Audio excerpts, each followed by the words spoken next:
Kan gitu.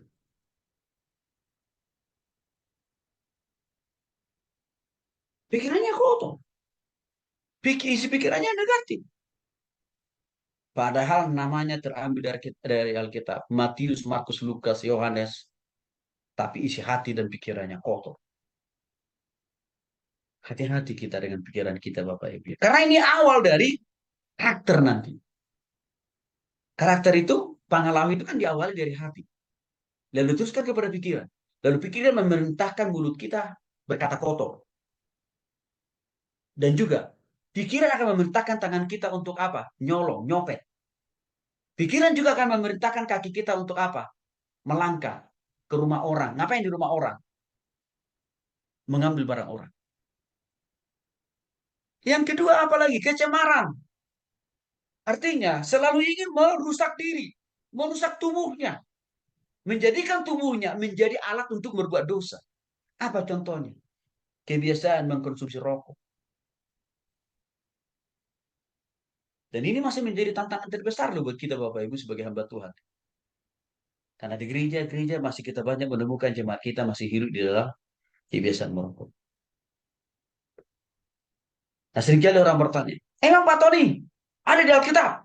No smoking.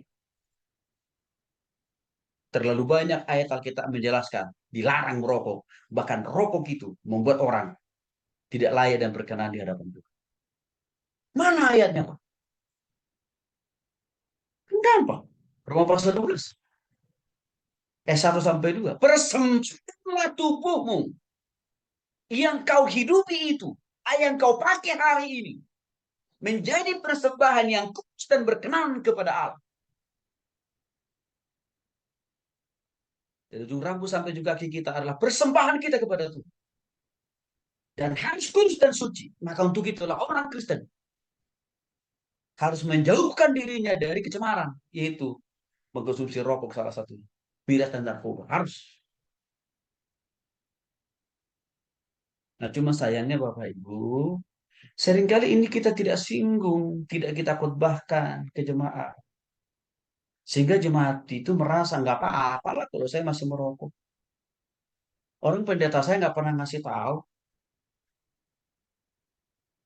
Di situ salahnya kita. Karena kita takut nanti jemaat kita itu kabur. Apalagi kalau jemaat itu menjadi penyumbang terbesar dari gereja kita.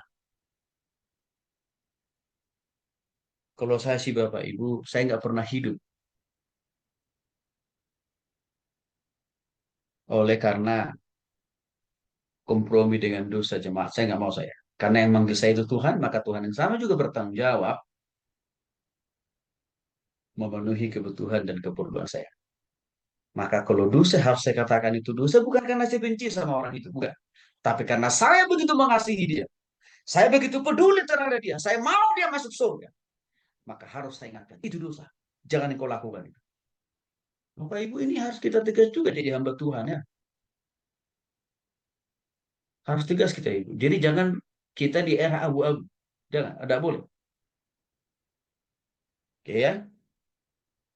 Contoh yang lain ada nggak ayat yang lain Pak Tony? Supaya saya bisa khotbahkan kepada jemaah saya bahwa dilarang merokok. Galatia pasal 5. Yang lagi, ya. Galatia pasal 5, 22 sampai 23. Nanti kita akan bahas juga tentang itu. Buah roh adalah kasih, sukacita, kesabaran, kemurahan, kesetiaan, kelemah lembutan, penguasaan diri. Orang yang merokok, mengkonsumsi miras, narkoba berarti dia tidak lulus penguasaan diri. Bahkan Rasul Paulus katakan, ya, orang masih hidup di dalam kecemaran. Dalam Galatia pasal 5 ayat 22 sampai 23. Tidak masuk surga kata Rasul Paulus. Karakter atau pangalahu yang ketiga. Hawa nafsu. Artinya apa? Selalu mempergunakan atau menuruti keinginan dagingnya. Untuk selalu berbuat dosa Bapak. Itu namanya hawa nafsu. Ya, dia selalu memakai, mempergunakan atau menyalahgunakan dagingnya, tubuhnya, panca inderanya untuk apa? Berbuat dosa. Itu namanya hawa nafsu. Karakter yang berikutnya apa? Penyembahan berhala. Ini bicara contoh tentang mempertuhankan harta. Apakah itu uang, emas, perhiasan, intan, apalagi Bapak Ibu. Deposito, rumah, kendaraan. Kan banyak orang sekarang yang akhirnya masuk bui karena mereka mempertuhankan harta. Dan itu sudah terjadi. Yang diakibatkan oleh para istri-istri yang suka pamer harta di media sosial. Akhirnya apa? Suaminya disikat oleh KPK. Ada dua orang, ada tiga orang nih, ASN yang sudah disikat oleh KPK karena tindakan perilaku istrinya yang suka pamer harta. Dua orang orang pajak, satu orang orang BPN Jakarta Timur. Orang yang korupsi itu adalah orang yang mempertuhankan harta kan Bapak Ibu. Orang yang mempertuhankan uang itu. Dan itu adalah salah satu bentuk penyembahan di zaman modern sekarang. Nah, kita sebagai hamba Tuhan, anak Tuhan harus jauh, harus clear dan clean dari hal-hal yang begini loh Bapak. Ya, saya jadi ingat waktu masa-masa pandemi, ada seorang hamba Tuhan ditegur oleh jemaatnya. Karena kenapa? Jemaatnya ngos-ngosan, nggak dapat makan yang layak. Tapi si hamba Tuhannya, pendetanya Bapak Ibu, setiap kali dia makan, ya di restoran-restoran termahal, dan selalu dia foto lalu dia posting. Nah ini kan memalukan. Sihir, contoh karakter buruk. Apa itu? Terlibat dengan okultisme. Kita sudah bahas ini. Sampai 1 bulan loh Bapak Ibu. Kita bahas tentang dosa okultisme, sebab akibatnya dan ganjarannya. Saya berharap kita yang sudah ikut mata kuliah itu sudah selesai lah ya. Jangan ada lagi kita di situ loh. Terlibat dengan okultisme. Ya. Dan kita lihat zaman boleh makin berkembang, teknologi makin begitu luar biasa. Keterlibatan dengan okultisme itu sepanjang masa tetap berlaku. Buktinya hari-hari ini masih ada juga orang yang percaya terhadap dukun yang menjanjikan bisa menggandakan uang. Padahal zaman sekarang sudah zaman teknologi informasi kan Bapak Ibu. Tapi juga masih ada juga orang yang percaya. Bahkan saya singgung kepada Bapak Ibu minggu yang lalu. Seorang pendeta mempertahankan posisinya sebagai pendeta di sebuah gereja. Masih terlibat dengan okultisme. Bayangin tuh Bapak Ibu. Kita harus clear. Yang berikutnya apa? Perseteruan. Apa ini contohnya? Selalu ingin berkonflik dengan orang. Ya. Dia pulang dari kantor ke rumah, berantem sama istrinya. Kalau nggak sama anaknya. Besok pagi dia berangkat ke kantor, berantem dengan atasannya dan bawahannya. Di mana saja. Selalu senang berkonflik. Nggak di rumah, nggak di kantor, di jalan, di gereja. Selalu senang berkonflik. Nah, saya tak tahu. Bapak Ibu punya jemaat enggak yang begini? Perseteruan. Karakter yang begini masih kita temukan juga di dalam dunia pelayanan. Bahkan juga di dalam dunia usaha dan pekerjaan kita. Berselisih. Artinya apa? Senang cari-cari masalah. Senang mencari-cari kesalahan-kesalahan orang lain. Walaupun orang lain itu tidak punya kesalahan. Nah, kita belum sampai pada pemilihan presiden. Tapi sudah mulai memanas suhu politik di Indonesia. Di media sosial sudah mulai muncul Bapak Ibu. Ya, upaya-upaya untuk apa? Mencari-cari dosa, kesalahan-kesalahan calon-calon presiden. Sudah mulai muncul kan itu. Nah, di dalam gereja juga sama. Kalau pemilihan ya ketua bidang di dalam sebuah pelayanan atau juga misalkan pemilihan seorang pendeta, kadang-kadang hal begini juga terjadi kok. Mulai dicari-cari apa dosa-dosa orang itu. Yang tidak ada pun dosa dan kesalahannya dibuat supaya kelihatannya orang itu berdosa dan bersalah. Ini kan karakter yang buruk. Kalau dalam dunia usaha dan pekerjaan apa? Kita otak-atik pimpinan kita. Kita jebak dia supaya dia jatuh. Sehingga kita bisa naik dalam posisi menggantikan pemimpin kita. Kan sering juga terjadi ini Bapak. Di dunia pelayanan juga itu terjadi kok sebenarnya. Karakter yang lain iri hati. Kalau dalam bahasa kampung saya itu el late hoso. Ya, iri hati. Dia nggak suka. Dia nggak senang melihat orang lain sukses dan berhasil oleh karena dia sungguh-sungguh takut akan Tuhan, bekerja lebih keras. Dia nggak suka. Gitu. Dia lebih suka orang itu hidup di bawah kemiskinan.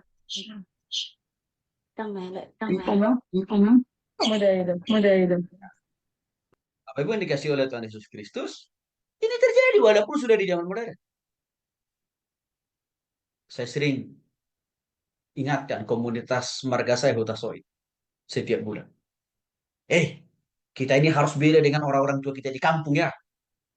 Saya bilang, orang-orang tua kita di kampung tidak ada lagi elak late dan hosom, saya bilang. Artinya apa? Orang-orang tua di kampung tidak ada lagi iri hati. Itu dulu saya bilang. Jangan sampai kita yang sudah lahir besar di perantauan di kota besar. Hati kita masih subur dengan keirian. Hati kita masih subur dengan elak late hosom. Saya gitu ini.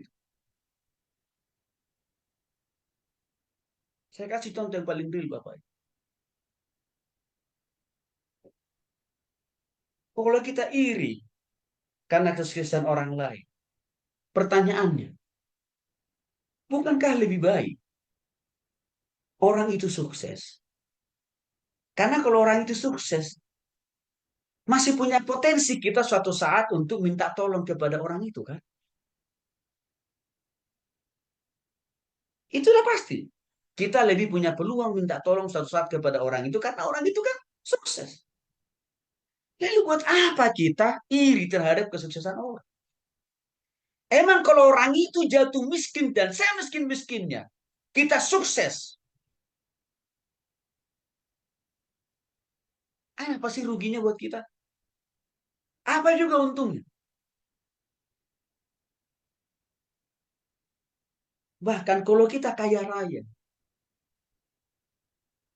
lalu ada saudara kita yang miskin, kan belum tentu juga kita bisa bantu. Belum tentu juga kita punya hati menolong kan? Maka saya bilang saya membangun konsep berpikir begini saya begitu bahagia, saya begitu senang kalau ya tetangga saya, saudara-saudara saya diberkati oleh Tuhan. Mengapa? Karena minimal itu mengurangi beban buat saya. Sebab kalau mereka sudah diberkati oleh Tuhan, mapan dalam ekonominya, iya, mereka tidak perlu lagi merepotkan saya kan. Nah ini kita harus mulai berpikir begitu Bapak. Jadi disitulah jangan kita menumbuh kembangkan karakter iri hati. Bahkan kita perlu mendoakan supaya orang-orang di sekitar kita terus-menerus diberkati oleh Tuhan Bapak Ibu. Karena itu mengurangi beban kita sehingga kita tidak perlu lagi apa? Mensubsidi orang itu kan nggak perlu karena dia mampu. Bahkan di sisi lain saya katakan tadi, kalau orang-orang itu diberkati oleh Tuhan, kita punya peluang besar untuk apa? Bisa bekerja sama dengan orang itu, bisa minta bantuan dan pertolongan orang itu kan begitu kan Bapak Ibu. Sebagai anak Tuhan kita harus menjauhkan diri dari karakter iri hati. Sama Bapak Ibu. Kalau gereja, teman kita, hamba Tuhan yang lain sukses, kita nggak usah iri. Tuhan punya caranya sendiri. Tuhan punya jalannya sendiri-sendiri. Secara proporsional. Memberkati kita. Maka kita tidak perlu iri. Melihat kesuksesan gereja orang, hamba Tuhan yang lain. Kita tidak perlu iri. Melihat kesuksesan usaha, bisnis orang lain. Enggak usah Bapak Ibu. Kalau kita menaruh iri, itu akan menghalangi berkah-berkat Tuhan buat kita. Tapi kan Pak Tuni, dia sukses dan berhasil karena dia pergi ke dukun urusan dia dengan Tuhan. Mari kita urus diri kita dengan Tuhan dengan seluruh-seluruhnya. Karakter yang lain, amarah. Apa artinya? Tukang marah. Ini masih sering juga subur hari-hari. Kalau kita lihat di dalam media sosial banyak orang ditangkap oleh polisi karena kenapa? Di jalan pun suka marah-marah kan. Ada banyak kasus yang kita lihat. Karena dia didahului mobilnya oleh orang lain, dia marah. Dan itu sampai berurusan dengan polisi. Kan terjadi kan itu Bapak. Hanya masalah sepele. Kita harus jaga hati kita. Jangan kita menjadi tukang marah. Kesepuluh, egois. Hanya ingin dimengerti tapi tidak mau mengerti. Padahal tiap minggu kita menyanyikan lagu pujian. Allah mengerti, Allah peduli segala persoalan yang kita hadapi. Tapi dalam realitas kehidupan kita sehari-hari, kita tidak pernah peduli sama orang. Alias egois. Ini harus jauh dari kita. Percideraan. Contohnya apa? Selalu bernafsu untuk apa? Mencelakakan orang lain.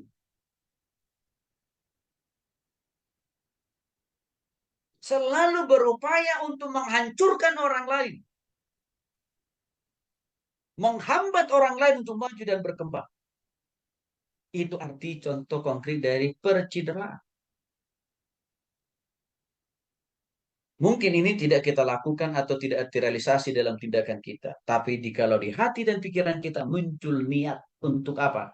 Mencelakakan orang lain. Itu juga sudah dosa, Bapak. Maka perlu kita jaga hati, pikiran, perasaan, tindakan, dan perbuatan kita. Yang ke-12, roh pemecah. Contohnya apa? Provokator. Provokator. Orang-orang provokator ini juga ada banyak hadir di dalam gereja. Bukan hanya di dalam dunia usaha dan bisnis. Upaya yang dilakukan adalah menjelek-jelekan orang lain. Ya, roh pemecah. Bahkan bangsa kita ini, Bapak Ibu yang dikasih oleh Tuhan Yesus Kristus. Ya, waktu kita pemilihan presiden, ya, 10 tahun yang lalu, sama juga. Provokator subur negeri ini. Bahkan ada orang, dengan berani-beraninya dia sebenarnya eh, tidak dipukulin orang. Tapi dia ngaku dia dipukulin orang. Selidik punya selidik. Padahal tidak dipukulin orang. Padahal dia baru selesai operasi plastik. Provokator. Saya berharap kita harus jauh dari karakter ini Bapak Ibu ya. Kedengkian. Contoh konkretnya songong dan sombong. Bapak Ibu, ya kalau nanti Bapak Ibu sudah jadi master teologi ya, master pendidikan, jangan sombong ya. Tapi harus kita makin rendah hati. Ya, karena firman Tuhan berkata, kesombongan awal dari kehancuran. Tapi kerendahan hati awal dari pengangkatan Tuhan. Kalau kita diberkati Tuhan hari-hari ini secara materi, jangan sombong. Semua itu titipan Tuhan. Yang mana Tuhan bisa ambil alih, lalu Tuhan pindahkan dari kita ke orang lain. Kenapa Tuhan ambil alih dari kita? Karena Tuhan boleh lihat kita ini apa? Sombong. Ya, kemabukan. Contoh konkretnya, hobinya, sukanya, kesenangannya mengkonsumsi miras. Contoh salah satu contoh konkret kemabukan. Ya, ini harus jauh kita. Seringkali malam pergantian tahun baru menjadi momen untuk memuaskan ya kedagingan banyak orang Kristen dengan cara apa? Mabuk. Dengan mengkonsumsi miras sebanyak-banyak. Kebanyakan momen-momen merayakan hari ulang tahun dimanfaatkan untuk apa? Pesta mabuk-mabukan Bapak Ibu. Saya berharap kita clear dan clean dari sini Bapak Ibu. Kadang-kadang pesta ucapan syukur disalahgunakan untuk apa? Bermabuk-mabukan. 5 tahun yang lalu ada sebuah komunitas. Mereka buat acara Natal di sebuah tempat. Lalu di momen acara Natal itu Bapak Ibu mereka mabuk sampai tidak sadarkan diri. Bahkan minuman yang mereka minum itu bukan hanya minuman biasa, tapi rupanya juga oplosan. Sudah dicampur dengan spiritus. Apa yang terjadi? Dari puluhan orang yang mabuk, 5 orang buta total. Dari puluhan orang teman-teman yang mabuk di pesta apa di malam tahun baru itu, 5 total buta. Dan 1 orang meninggal dari itu juga. Bapak Ibu tolong disampaikan kepada orang kita layani, kemabukan sangat membahayakan. Dan sudah terbukti dan teruji, banyak orang meninggal. Yang berikutnya adalah pesta pora. Contoh konkretnya menghambur-hamburkan berkat Tuhan. Seringkali ada banyak juga orang Kristen menghambur-hamburkan berkat Tuhan berupa apa? Uang yang diterima dari Tuhan lewat usaha dan bisnisnya. Dia hambur-hamburkan. Untuk apa? Dia buang-buang kan istilahnya. Beli tas mahal untuk kaum ibu-ibu. Baju mahal bermerek untuk kaum ibu-ibu. Kalau bapak-bapak apa? Mobil mewah. Itu kan bagian dari pesta pora. Dan kita harus clear dan clean dari itu Bapak. Tahukah Bapak Ibu? Pegawai pajak yang ditangkap oleh KPK. Salah satunya itu adalah orang Kristen Bapak. Yang pertama kali ditangkap. Itu orang Kristen. Yang namanya Rafael itu. Orang Kristen. Itu kan bentuk konkret menghambur-hamburkan berkat Tuhan. Dengan apa? Istrinya beli tas mahal. Anaknya diperlengkapi dengan mobil mewah. Tanpa bayar pajak pula. Padahal dia ngurusin nagih pajak orang. Artinya karakter yang seperti ini Bapak Ibu ujungnya menghancurkan juga kan?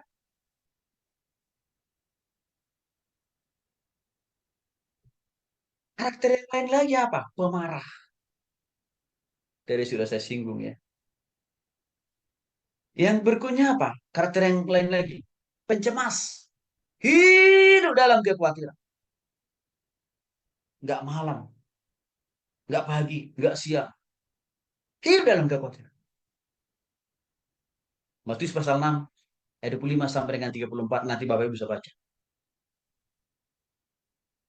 Di sana dikatakan, janganlah engkau khawatir. Sebab hidupmu jauh lebih penting daripada soal makan dan minum. Janganlah engkau khawatir. Lihat burung-burung di udara. Tidak nyangkul, tidak punya tanah, tidak pernah sekolah, tidak punya gelar. Tapi Tuhan pelihara mereka dengan Tuhan berikan makan dan minum. Sampai Tuhan kasih perbandingan antara burung dengan manusia. Karena manusia banyak hidup dalam kekhawatiran. Sampai Tuhan kasih pembanding. Tanaman, bunga bakung. Dengan manusia. Padahal bunga bakung itu tidak punya kolamnya sendiri. Tidak punya air sendiri. Tapi dipelihara Tuhan bunga bakung. Maka yang dikasih oleh Yesus Kristus. Jangan salah. Hidup dalam kekhawatiran salah satu karakter buruk. Tahukah Bapak Ibu? Dalam 1 tahun. Kita diberikan Tuhan. Sebanyak 365 hari. Dalam 1 tahun. Tuhan mengingatkan kita minimal 1 kali setiap hari untuk tidak pernah, untuk tidak boleh khawatir. Perjanjian lama, perjanjian baru. Menuliskan, mengingatkan 135 kali kata, jangan khawatir. Artinya Tuhan peduli, Tuhan tidak mau kita punya karakter yang selalu hidup dalam kecemasan, selalu hidup dalam kekhawatiran. Maka Tuhan mengingatkan kita minimal 1 kali setiap hari, jangan khawatir, jangan khawatir. Seringkali kita orang Kristen menganggap bahwa khawatir itu biasanya manusiawi. No. Khawatir itu salah satu adalah karakter buruk dan khawatir itu adalah dosa. Karena dikatakan dalam Matius pasal 6, janganlah khawatir. Nanti Bapak Ibu baca. Ada minimal 4 kali dicatat di dalam Matius pasal 6 ayat 25 sampai dengan 34. Janganlah khawatir, janganlah khawatir, janganlah khawatir, janganlah khawatir, janganlah khawatir. Apa arti kata jangan? Tidak boleh kan? Apa arti kata jangan? Larangan kan itu artinya. Nanti kalau kita masih melakukan itu, berarti kita berdosa. Karena terang-terang sudah dilarang oleh Tuhan. Tapi masih kita melakukannya. Berarti kita melanggar firman Tuhan. Melawan Tuhan alias tidak mempercayai itu. Khawatir. Juga salah satu pengalahu dan karakter buruk.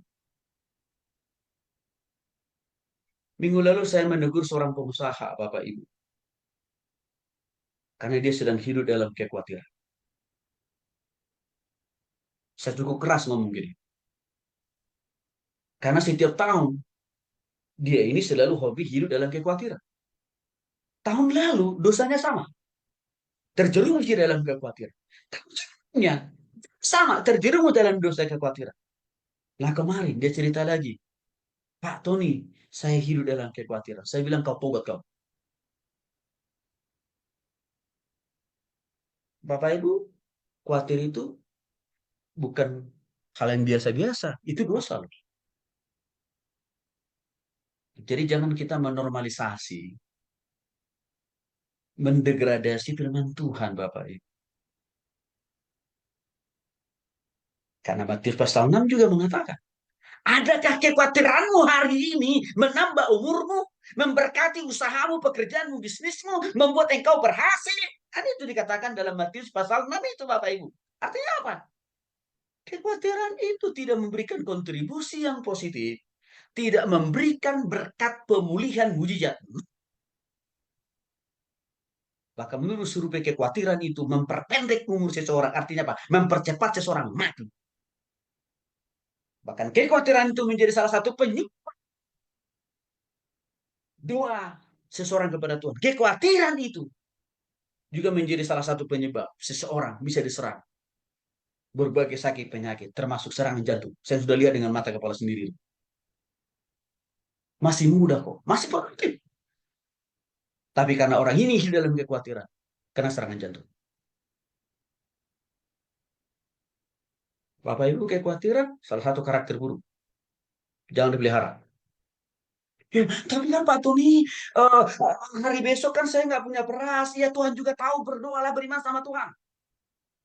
Lakukan pekerjaan kita dan bagian kita. Pasti Tuhan berkati.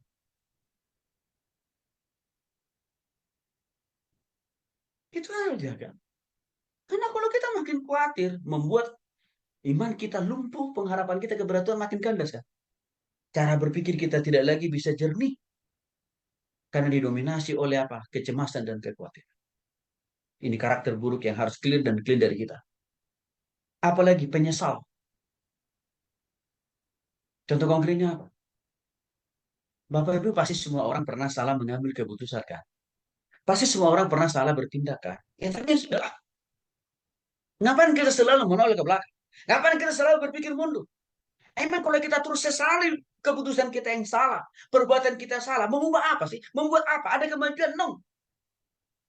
Ya bertobat saja lah selesai. Kan itu aja. Kalau kita menyesali, aduh, kok kenapa ya saya begitu bodohnya? Kenapa ya saya lakukan? Nggak produktif. Tinggalkan itu, pandang kepada salib Kristus.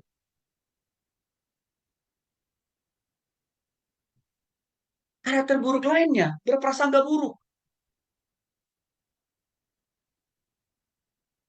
Ini kan juga subur, dipelihara oleh orang Kristen di zaman ini.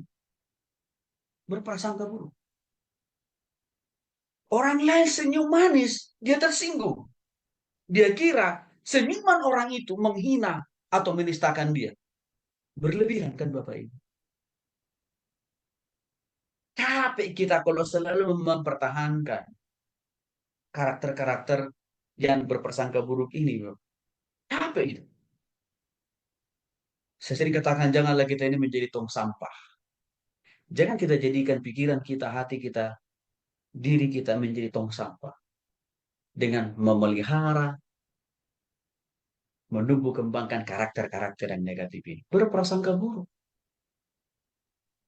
Andaikan pun orang itu berprasangka buruk terhadap kita, nggak usah pusing dengan prasangka buruknya dia. Tetap aja kita lurus dan tegak lurus di hadapan Tuhan. Suka menyalahkan orang lain. Coba bayangin Bapak Ibu, dosa-dosa kita, kesalahan-kesalahan kita sendiri. Tapi yang kita kambing hitamkan siapa? Si bolis lah, atau si iblis. Orang lain lah. Ini kan karakter buruk. Ini juga kan yang dilakukan oleh Adam dan Hawa. Setelah mereka memakan buah terlarang itu kan Bapak Ibu. Lalu Tuhan panggil, Adam, kenapa kalian memakan buah terlarang itu? Adam langsung sibuk menyalahkan istrinya Hawa. Bukan saya yang salah.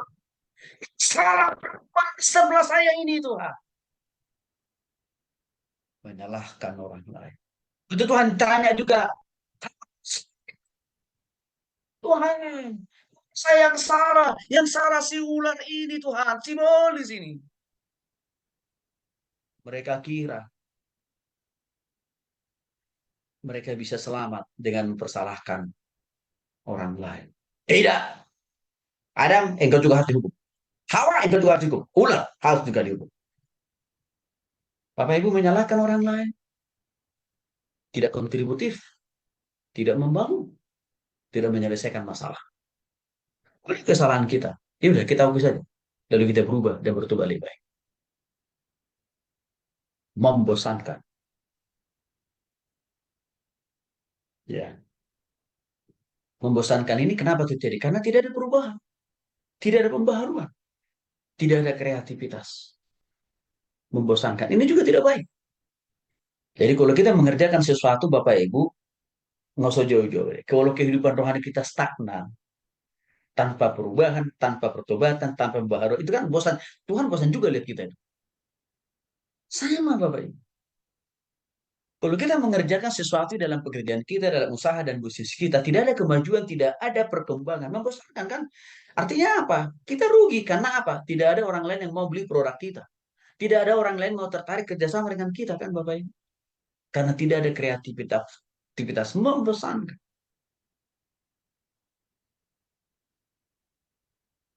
Hobinya menekan orang, ya, bukan membangkitkan semangat orang. Menekan itu Bapak Ibu tidak tidak kontributif, tidak membangun. Nah, seorang bapak kemarin dia curhat begini ke saya. Jadi Bapak Ibu, beliau ini punya anak. Anak ini soalnya pintar. Karena waktu anaknya ini kuliah di sebuah perguruan tinggi negeri di Bandung, beasiswa aku dari awal. Tapi sayang memang anaknya ini nggak bisa selesai 4 tahun sehingga harus tambah 2 tahun lagi. Beasiswa itu hanya dicabut karena sudah melewati target 4 tahun. Dan anaknya pun wisuda terlambat. Nah, lalu bapaknya seringkali menekan anaknya dengan cara apa? Mempersalahkan, menghakimi. Apa yang terjadi? Anaknya makin stres, makin tidak bisa berpikir jernih. Maka waktu itu beliau itu sharing ke saya. Saya bilang begini, cara bapak salah.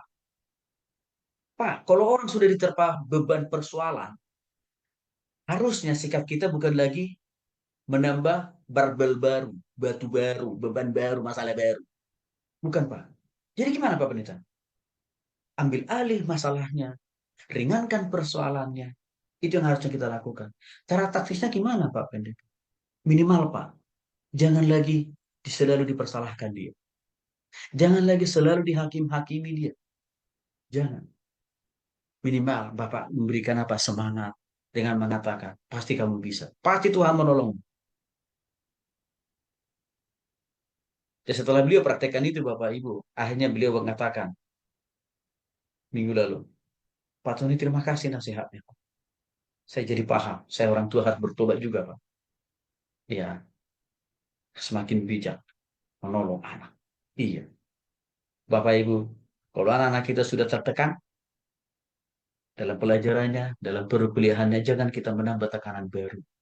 Kita tolong anak kita itu untuk keluar dari tekanan yang dialami. Caranya gimana? Kasih solusi, kasih saran, kasih masukan. Doakan dia. Waktu anak saya, dia lagi bergumul cari tempat kerja praktek. Dia sharing, dia curhat, Pak, saya sudah kirim lamaran ke sana dan ke sini, belum ada yang respon. Lalu saya bilang begini, Papa yakin Tuhan pasti menolong. Wah, alasannya Papa apa? Sebelum gini, waktu kamu juga masuk ke ITB, Tuhan yang sama akan menolongmu juga kan? Tuhan yang sama juga pasti tahu, bertanggung jawab. Bagaimana caranya kamu dapat tempat kerja praktek sehingga kamu bisa lulus tahun depan dari ITB. Oh gitu ya, Pak? Iya. Dan Papa Mama selalu berdoa untuk kamu, dan kamu juga harus berdoa. Lakukan tugas-tugasmu ya. Kemarin dia WA saya, Pak, puji Tuhan. Banyak puji Tuhan. Saya diterima oleh 2 perusahaan untuk kerja praktek. Dan puji Tuhan lagi, Pak. Apa puji Tuhannya? Bab 1, bab 2, bab 3 saya sudah di-ACC oleh dosen saya. Puji Tuhan. Berarti tahun depan harus lulus, saya bilang. Bapak Ibu, kita jangan menambah beban, tapi meringankan beban orang. Enggan berusaha, Bapak Ibu karakter buruk. Maunya sukses, maunya berhasil. Tapi minus usaha dan kerja keras. Enggak ada Bapak Ibu Alkitab mencatat orang yang enggan berusaha sukses. Enggak ada itu. Orang yang bekerja dengan keras yang pasti diberkati oleh Tuhan. Jadi jangan susah, jangan enggan kita untuk berubah Bapak Ibu. Saya sudah kutip ayatnya Roma pasal 12 ayat 1. Berubahlah oleh pembaharuan akan budimu. Itu bicara masalah perubahan dimulai dari hati, pikiran. Kita harus berubah. Zaman aja berubah Bapak Ibu. Perkembangan teknologi berubah. Tapi jangan sampai perubahan kita tuh ke arah negatif Bapak Ibu. Ada orang mengatakan begini, Pak Tony, Fadis kan nggak berubah. Kita kan anaknya Tuhan, betul. Kita tuh nggak perlu berubah. Sesat kau saya bilang. Tuhan Yesus nggak perlu berubah karena dia adalah Tuhan. Tapi kita sebagai ciptaannya harus berubah. Berubah dalam berpikir, berubah dalam bersikap, berubah dalam berkomunikasi, berubah dalam hal melayani, berubah dalam mengerjakan segala sesuatu. Harus. Kenal kita katakan, berubahlah. Karakter berikutnya, pemikat sama dengan artinya apa? Penggoda suami atau istri orang. Ini sering terjadi hari-hari. Saya sedang melayani keluarga Bapak Ibu yang sedang ada di dalam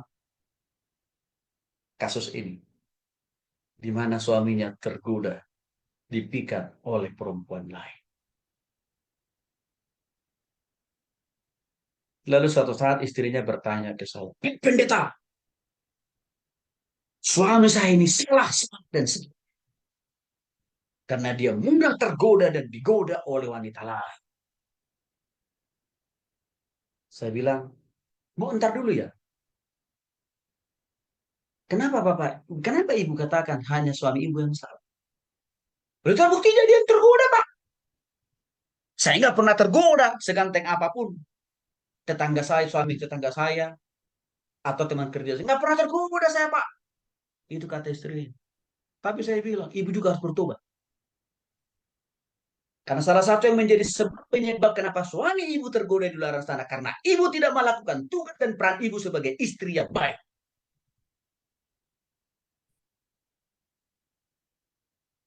Jadi ibu juga harus bertobat. Karena ibu juga salah satu penyebab kenapa suami ibu mudah tergoda. Saya tidak membela suami ibu. Suami ibu juga lebih banyak salahnya. Lebih banyak dosanya saya bilang. Ibu juga berdosa. Apa anda malah buktinya? Saya menjadi salah satu pemicu suami saya mudah tergoda. Saya katakan begini. Ibu masih ingat gak? Waktu tahun pertama ibu menikah dengan suami. Perhatian ibu luar biasa kan? Iya. Perhatian yang sama masih berlaku nggak sampai hari ini. Walaupun usia pernikahan rumah tangga Bapak Ibu sudah 20 tahun lebih. Masih ibu lakukan gitu? Ya maaf Pak, Tuhan ini udah enggak. Kalau dulu waktu kami pernikahan tahun pertama saya perhatian banget sama suami saya. Saya siapin makannya, minumnya, baju-bajunya sebelum berangkat kerja. Ya memang jujur, sekarang Pak Tony udah jarang saya lakukan itu. Bahkan saya lebih banyak menuntut suami. Minta A, harus ada hari ini juga. Minta B, harus ada hari ini juga. Nah itulah salahnya ibu, itulah dosanya ibu. Artinya apa? Karena ibu sudah tidak lagi memperhatikan suami. Maka ada perempuan berdosa di luar sana yang bisa memberikan perhatian kepada suami ibu. Yang mana ada satu kebutuhan dalam diri suami ibu yang sebenarnya tidak terpenuhi di rumah oleh ibu, itu masalah perhatian. Lalu istri yang berdosa di sana, di luar sana, memberikan itu. Maka saya bilang, dua-duanya harus bertobat ya. Bapak dan ibu harus sama-sama bertobat. Kalau mau rumah tangga ini selamat. Bapak ibu, seringkali kita hanya melihat sebuah kesalahan karena dosa tangga kita. Sebuah kesalahan hanya dosa istri kita. Lalu kita selalu merasa, oh enggak, gue enggak ikut terlibat. Sebuah konflik. Suatu konflik tidak akan pernah lahir karena satu orang diri. Karena seorang diri. Konflik terjadi minimal karena ada dua orang. Maka untuk itu selalu saya katakan, masalah konflik dalam rumah tangga itu tidak berdiri sendiri. Hanya kesalahan istri atau hanya kesalahan suami. Enggak, dua-duanya sama. Maka dua-duanya harus bertobat. Supaya kita tidak menjadi penggoda suami orang. Atau tidak menjadi penggoda istri orang. Atau supaya kita tidak mudah tergoda oleh suami, oleh istri. Juga kita tidak boleh termudah tergoda oleh uang, Bapak Ibu. Oleh harta, nggak boleh. Saya beberapa kali tawarin oleh sinode besar dari luar negeri, Bapak Ibu, untuk jadi pendeta di gereja mereka. Mereka tawarin saya dengan fasilitas yang sangat luar biasa. Gaji bulanan di atas 10 juta, dapat rumah, dapat kendaraan, suami anak-anak difasilitasi mulai dari SD sampai perguruan tinggi, gratis dibiayai oleh sinode. Bahkan mereka katakan, Pak Tony gedung gereja kami juga akan mikirin. Itu bukan urusan Bapak. Urusan Bapak hanya mengembalakan saja. Tiga gereja, tiga denominasi tawarkan itu ke saya Bapak. Tapi saya katakan, no, no, no. Kenapa? Karena saya yakin panggilan saya dari Tuhan bukan di situ. Saya juga tidak mau terpikat dan tidak mau tergoda oleh fasilitas Bapak itu. Karena saya tahu ini karakter yang buruk. Dingin. Sama artinya tidak peduli dengan orang lain. Ini karakter buruk juga. Bayangin Bapak Ibu kalau kita jadi gembala gembala sidang, kalau kita jadi hamba Tuhan, kita dingin, tidak peduli dengan jemaat kita. Suami tidak peduli dengan istrinya, istri tidak peduli dengan suaminya. Saya sudah ambil contoh kasus di atas tadi, bahkan tidak peduli dengan anak-anak. Kira-kira gimana Bapak Ibu? Ya, tapi kan mereka sudah pada gede, sudah berhasil. Oh, nggak boleh sesederhana itu Bapak Ibu. Kita harus punya tanggung jawab. Dingin artinya tidak peduli, ini karakter buruk. Karena ini cenderung buat orang egois. Negatif, isi hati, pikiran, perasaan, dan tindakannya. Ini harus jauh dari dalam diri kita. Suka berkompetisi dengan cara yang tidak sehat. Contohnya apa? Sikut orang, jatuhkan orang, hancurkan orang supaya kita yang maju. Ini kan juga begitu kental di dalam dunia pelayanan. Bahkan di dalam dunia usaha dan bisnis. Bersaing dengan cara yang tidak sehat. Dengan cara apa? Menjelek-jelekan, mendiskreditkan nama orangnya, organisasinya, pelayanannya, gerejanya, atau juga usaha orang itu kan gitu.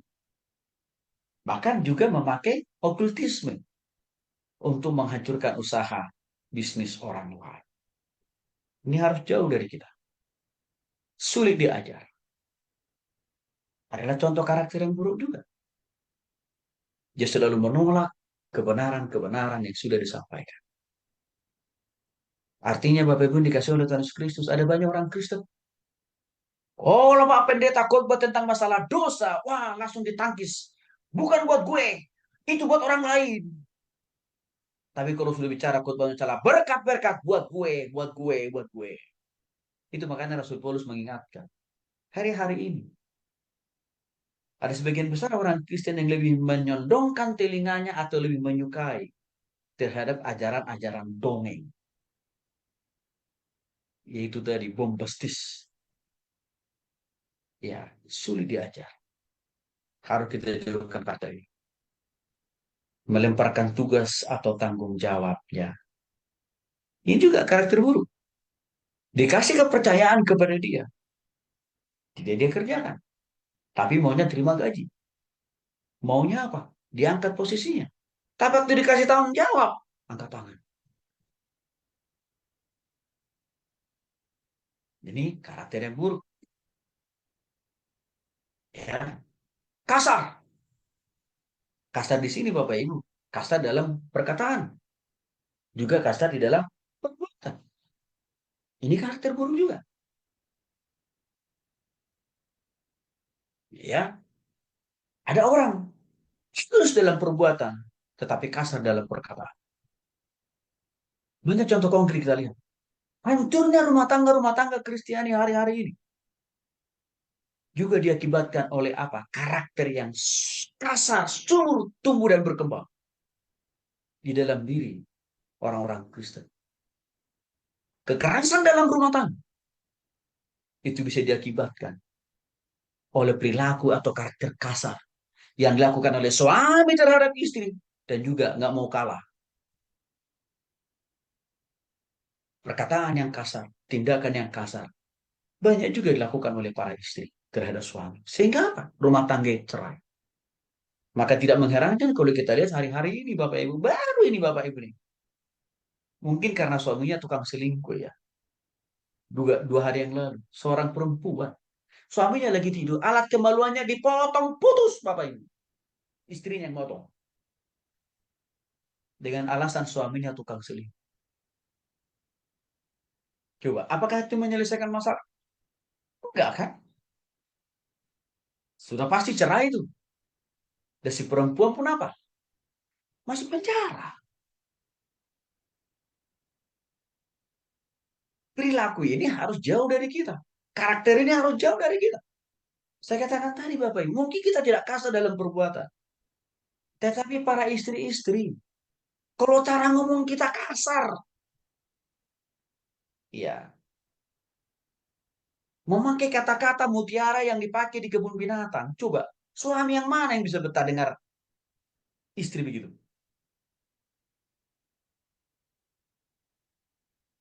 Kasar dalam perkataan. Ini juga tidak baik.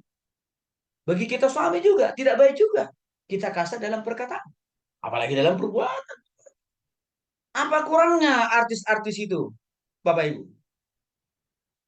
Ganteng oke, cantik oke, populer oke, punya harta oke. Tapi kenapa rumah tangga mereka hancur, Bu? Karena ada karakter kasar dalam perkataan dan juga dalam perbuatan. Bapak Ibu dikasih oleh Tuhan Yesus Kristus. Seringkali saya dititipkan doa, minta didoakan. Ibu-ibu atau bapak-bapak, Pak Tony, Pak Pendeta tolong doakan ya Pak, supaya anak saya dapat jodoh. Oke, bagian itu pasti saya lakukan. Tapi saya mau cek dulu. Cara bicara anak ibu gimana? Lembut? Manis? Pangalaho karakter anak ibu bagaimana?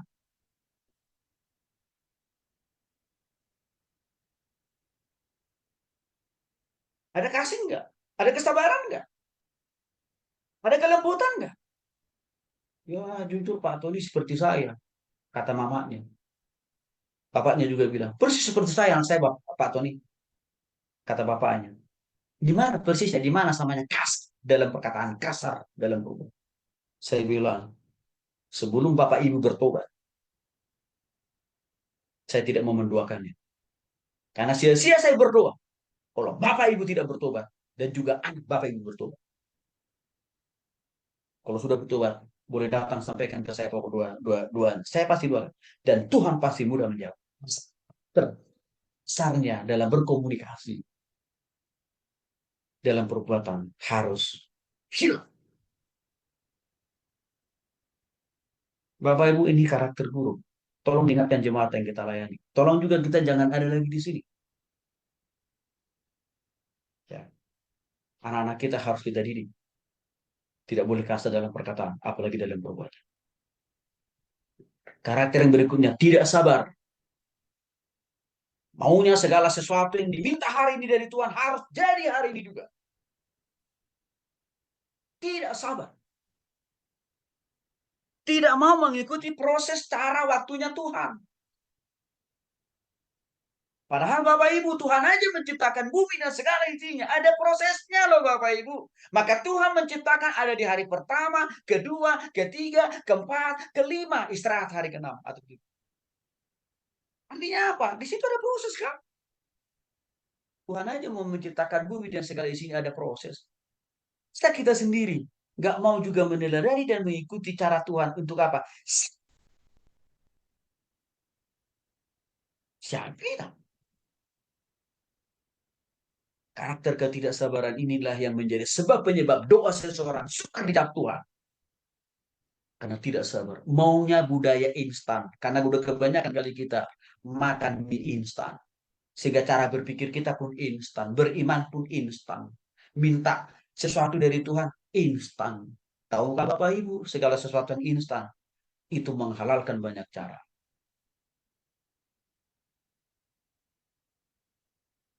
Bahkan ada persoalan baru nih. Ada sebuah produk instan. Ini produk dalam negeri kita. Dijual ke negara lain, di Asia Tenggara. Rupanya, produk instan itu, ya, melalui penelitian dilakukan oleh negara itu, menjadi salah satu penyumbang munculnya sebuah penyakit yang membahayakan. Bapak Ibu, karakter ketidaksabaran harus makin tergerus, terhapus dari dalam diri kita. Karena Tuhan juga memiliki karakter sabar. Tidak tegas. Nah, ini dia. Kadang-kadang kita menganggap ketidaktegasan itu sesuatu hal yang benar ya. Enggak, Bapak. Karakter yang tidak tegas juga ini menjadi bisa juga ini juga bagian dari karakter yang buruk. Karena kalau kita tidak tegas, apa yang terjadi? Kita tidak punya sikap dan tidak punya pendirian dan tidak punya integritas, artinya tidak berkarakter yang positif. Karena orang yang tidak tegas cenderung apa? Pragmatis, menghalalkan semua cara. Orang yang tidak tegas cenderung apa? Kompromi dengan dosa. Maka untuk itu tadi firman Tuhan katakan kata kalau ya katakan tidak kalau tidak. Itu bicara masalah ketegasan. Karakter berikutnya tidak jujur. Tadi kita sudah banyak bahas tentang ketidakjujuran ini. Barang langka, mahal harganya, sulit ditemukan di republik ini, termasuk di dunia ini. Suka menunda pekerjaan. Nah, loh Bapak Ibu. Jangan suka menunda-nunda tugasnya. Ya, kelolalah waktu, tenaga, pikiran Bapak Ibu. Sesulit, semepet apapun waktu yang kita punya. Kelola. Manage dengan baik. Ya, jangan suka menunda-nunda pekerjaan. Terus apa lagi? Tidak semangat. Waduh, ya cepat cepat putus asa kan ini namanya. Dan saya berharap ini teman-teman yang sudah di ujung semester akhir lah. Ya, jangan jadi patah semangat. Walaupun di semester akhir ini agak berat karena saudara harus menulis skripsi atau tesis saudara kan. Karena kalau saudara putus patah semangat atau tidak semangat, itu bagian daripada karakter yang buruk. Semangat dalam melakukan, menunaikan tugas dan tanggung jawab kita sebagai suami, sebagai istri, dan juga sebagai mahasiswa harus semangat, Bapak Ibu. Ya, apalagi yang masih baru, jangan juga langsung patah semangat. Oke ya, karena saya sendiri aja nggak pernah patah semangat saya ngajar Bapak Ibu.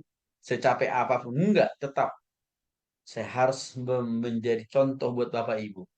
Dalam situasi, dalam keadaan, dan dalam selelah apapun, saya harus selalu tak mempersiapkan diri ngajar Bapak Ibu untuk semangat. Malas juga bagian dari karakter yang buruk Bapak Ibu. Malas.